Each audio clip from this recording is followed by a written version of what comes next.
मूलकासुर से परास्त विभीषण का राम की शरण में जाना।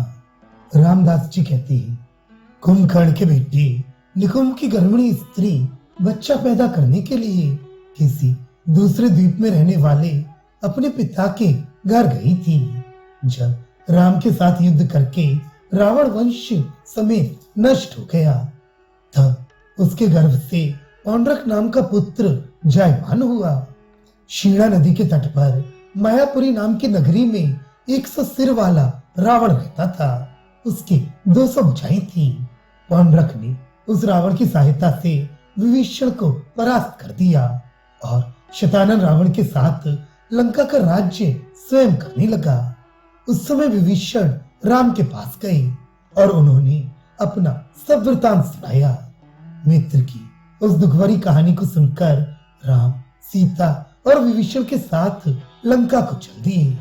वहां पहुंचकर उन्होंने उस सौम्य वाले रावण तथा पौंड्रक को मारा और फिर विभीषण को लंका के सिंहासन पर बिठाकर अयोध्या लौटाए। इसके बाद एक दिन राम अपनी सभा में बैठे थे, तब अपनी स्त्री, पुत्र तथा मंत्रियों के साथ विषण भाव से बैठे हुए विभीषण ने कहा, हे राम, मैं आपकी शरण में हूँ, मेरी रक्षा कीजिए। बहुत दिनों की बात है, जब मूल नक्षत्र में कुंभकर्ण के एक पुत्र हुआ था। कुंभकर्ण ने दूतों द्वारा उस लड़के को जंगल में छुड़वा दिया। वहां मधुमक्खियों ने उसके मुंह में मधु की एक एक बूंद टपकाकर उसकी रक्षा की। वह इस समय बड़ा हुआ है। जब उसने लोगों के मुंह से ये सुना कि राम ने मेरे पिता तथा कुटुंबियों का नाश किया है, तब उग्र तपस्या द्वारा उसने ब्रह्मा को संतुष्ट करके वर प्राप्त कर लिया। वर के प्रभाव से गर्वित होकर पाताल निवासी राक्षसों की सहायता से उसने लंका पर चढ़ाई कर दी। मैंने 6 महीने तक उसके साथ घमासान युद्ध किया। अंत में उसने हमें परास्त करके लंका पर अधिकार कर लिया। ऐसी अवस्था में मैं आधी रात को अपने पुत्र, स्त्री एवं मंत्रियों के साथ एक सुरंग के रास्ते से भागा। 1 योजन दूर भाग आने पर ठहर गया। जब रात्रि व्यतीत हो गई, तब आगे बढ़ा और आपके पास आ पहुंचा। वह मूल नक्षत्र में पैदा हुआ तथा वृक्षों के नीचे उसका पालन पोषण हुआ है, इसलिए लोग उसे मूलकासुर कहते हैं। युद्ध करते करते एक बार उसने मुझसे कहा था कि इस रणभूमि में पहले तुझको मारकर लंका पर अधिकार कर लेने के बाद मैं उस राम के पास जाऊंगा जिसने मेरे पिता तथा मेरे कुल का सहार किया है। संग्राम भूमि में राम को मारकर मैं अपने पितृ ऋण से ऋण हो जाऊंगा। हे रघुनंदन, मैं जहां तक जानता हूँ शीघ्र ही वह आपसे भी युद्ध करने के लिए आएगा। ऐसी अवस्था में आप जो उचित समझे वह करें। विभीषण का हाल सुनकर राम बड़े विस्मित हुए। तुरंत लक्ष्मण से उन्होंने कहा कि संसार में जितने राजे हैं उनके पास दूत भेजकर शीघ्र भिजवा लो। लक्ष्मण ने राम के आज्ञा अनुसार दूत भेजे। दूतों ने शीघ्र लौटकर राम से कहा, हम लोग सब राजाओं के पास आए। उनमें से कुछ राजे तो आपकी आज्ञा का पालन कर रहे हैं और कुछ नहीं। इसका कारण ये है कि चंपिका और सुमति के स्वयंवर के समय उनके हृदय में जो क्षोभ उपजा था वह अब तक ज्यों का त्यों बना है। फिर युग केतु के मार से उनका हृदय अलग विदीर्ण हो चुका है। जब वे मदन सुंदरी की उस अनोखी शोभा की याद करते हैं तो उनका कलेजा टुकड़े टुकड़े हो जाता है। इन्हीं कारणों से वे आपकी आज्ञा का पालन करना नहीं चाहते। जिन सुग्रीव आदि नरपतियों ने आपकी आज्ञा का पालन किया है वे अपने दलबल समेत अयोध्या आ रहे हैं। दूत की बात सुनकर रामचंद्र ने कहा, वे नीच राजे अब तक हमारे साथ ईर्ष्या भाव रखते हैं। अस्तु, पहले कुंभकर्ण के बेटे मूलकासुर को मारकर उन लोगों पर भी चढ़ाई करूंगा। इस प्रकार निश्चय करके राम ने शुभ दिन और मुहूर्त में अपनी विशाल सेना तथा लक्ष्मण, भरत आदि भ्राताओं के साथ मूलकासुर को मारने के लिए अयोध्या से प्रस्थान कर दिया।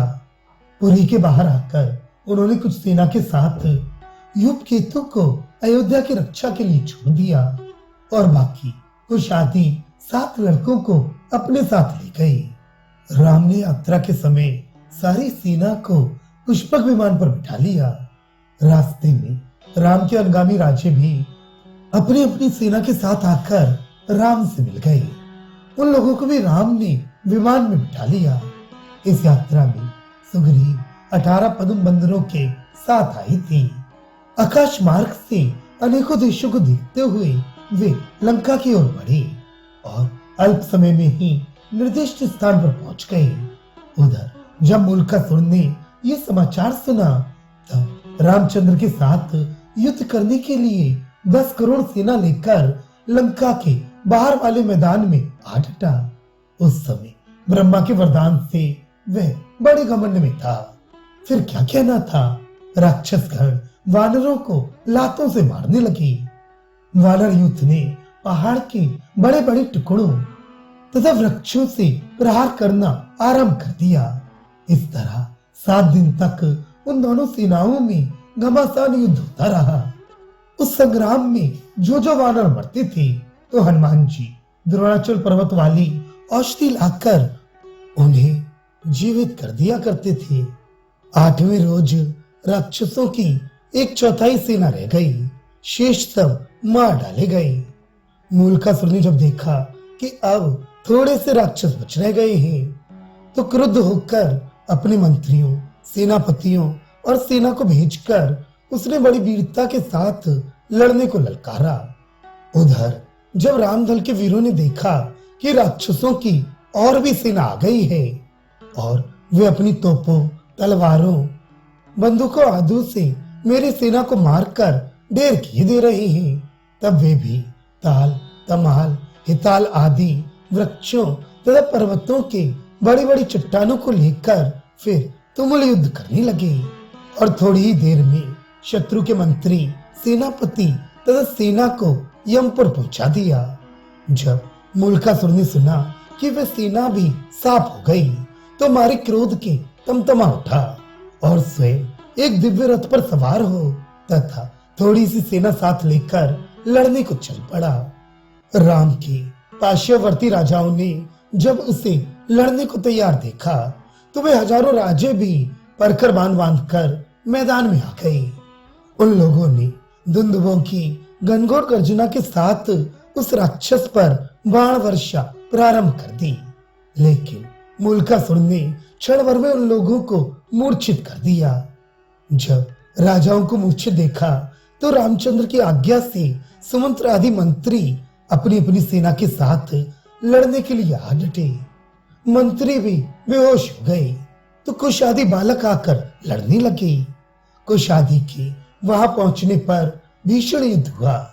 कुछ देर बाद कुश ने अपने बाणों से मूलकासुर को उठाकर फेंक दिया और वह लंका के बाजार में जा गिरा, किंतु तुरंत उठ खड़ा हुआ और उत्तम शस्त्र तथा रथ प्राप्त करने की इच्छा से एक कंदरा में घुस गया तथा द्वार बंद कर लिया और वहां अविचार की क्रिया के अनुसार हवन आदि करने लगा। जब विभीषण ने हवन के धुएं को देखा तो भाइयों की मंडली में कल वृक्ष के नीचे बैठे हुए रामचंद्र के पास जाकर इस प्रकार कहने लगे, हे राम, वे दुष्ट कंदरा में बैठा हवन कर रहा है, अतः फिर वानरों को भेजिए और कहीं हवन संपन्न हो गया तो फिर वह किसी से भी जीता ना जा सकेगा। इसी बीच में बहुत से देवताओं के साथ ब्रह्मा जी भी वहां आ गए। राम ने उनको प्रणाम करके विधिवत पूजन किया। थोड़ी देर बाद ब्रह्मा ने राम से कहा, हे रघुनंदन, बहुत दिनों की बात है, मूलकासुर घोर तपस्या कर रहा था। अंत में मांगने पर मैंने उसे ये वरदान दिया था कि तुम किसी वीर के मारने से नहीं मरोगी, अतः पुरुष के हाथ से इसकी मृत्यु ना होगी। ये किसी स्त्री के हाथों मारा जा सकेगा। एक कारण ये भी है कि एक बार शोकाकुल होकर मूलकासुर ने एक ब्राह्मण मंडली के समक्ष कहा था कि चंडी सीता के कारण ही मेरे कुल का नाश हुआ है। इस निष्ठुर की बात सुनकर एक ऋषि ने इसको श्राप दे दिया कि जिस सती साध्वी सीता के लिए तू ऐसी अपमानजनक भाषा का प्रयोग कर रहा है, वही सीता तुझे भी शीघ्र ही मारेगी। मूल का श्राप सुनकर उस मुनि को उसने मार डाला। फिर उसके डर से शेष ऋषि चुपचाप बैठे रह गए। मेरे कहने का तात्पर्य यह है कि उस ऋषि के श्राप तथा मेरे वरदान से सीता के हाथों ही इस अधम की मृत्यु होगी, इसमें कोई संदेह नहीं है। ब्रह्मा की बात सुनकर राम ने विभीषण से कहा कि आज मूलकासुर के यज्ञ में विघ्न डालने की कोई आवश्यकता नहीं है। जब सीता यहाँ आ जाए तब वानरों को उसके यज्ञ में विघ्न डालने की आज्ञा दी जाएगी। फिर राम गरुड़ से कहने लगे, तुम जाओ और सीता को अपनी पीठ पर बिठाकर यहाँ ले आओ। चलते समय रास्ते में हनुमान जी दुष्टों से उनकी रक्षा करते रहेंगे। रामचंद्र जी की आज्ञा को सादर स्वीकार करके वे दोनों वहां से अयोध्या के लिए चल पड़े।